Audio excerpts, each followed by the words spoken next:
things we definitely wanted to comment on was how to get to the Beach Club Villas. So now this is the main road coming into the main front entrance. So and here's where, you know, the drop-off area and the main entrance.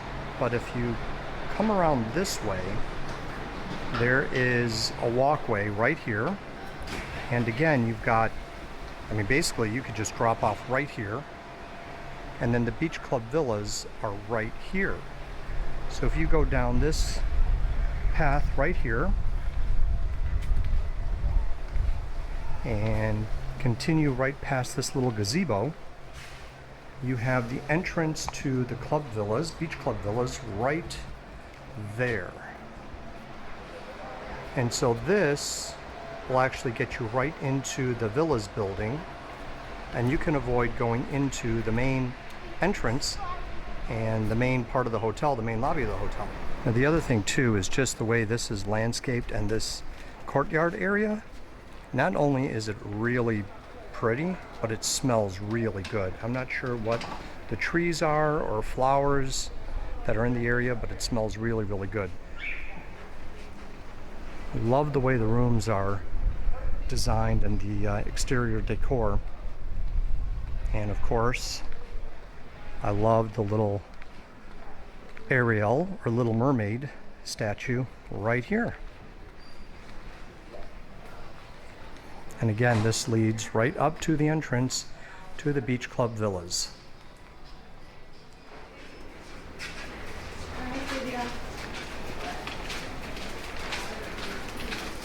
Now coming from the Beach Club Villas, you have a walkway here that will lead to the main lobby of the hotel, restaurants, and of course Stormalong Bay, their main swimming pool. There was that smaller pool there at the Beach Club Villas, but this pathway will lead you to the lobby and the big pool. Alright, so here's a view of the Beach Club building. Main lobby is right through there, and villas are over behind this area. But you have the main entrance and then this walkway here. Stormalong Bay is right behind these trees and rocks. You can hear the water, you hear the kids running around playing. There's an entrance here. I don't know if that's the main entrance to get into the pool. Let's go this way to see. That might have been it. So I want to see how you actually get into the pool, because you definitely need to have a wristband and you need to be staying here at the resort in order to get in. So there's the pool. There's an upper deck seating area too from the looks of it. So here is a big old sunken pirate ship with the slide. And right as we continue swinging around, here's Hurricane Hannah's, and it is the poolside bar and grill, or I guess waterside bar and grill, Hurricane Hannah's. But there is an entry point right here. There's a gate, and this is where you can actually get into the pool. You do have to stay here, and they do have a separate wristband for it every day. So depending upon when you're actually going to go in to swim, you do need a new wristband every day.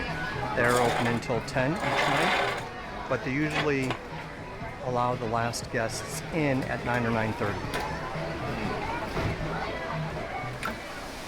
But you did say that you can also actually get in through this gate. There are a couple different gates for entrance into the pool. As long as there is someone standing there, one of the cast members, they can give you a wristband. They'll scan your magic band here to confirm that you are a resort guest, and then give you a special separate wristband for swimming in the pool.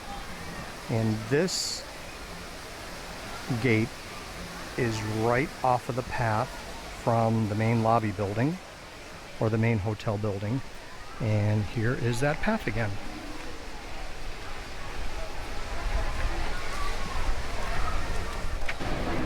So this is also the walkways. You're coming along going towards Yacht Club. You have an entrance to the pool right here as well. So as long as you have a cast member at any one of these gates, you can actually scan your Magic Band and they will give you one of these, different color every day.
right on top of the tower return.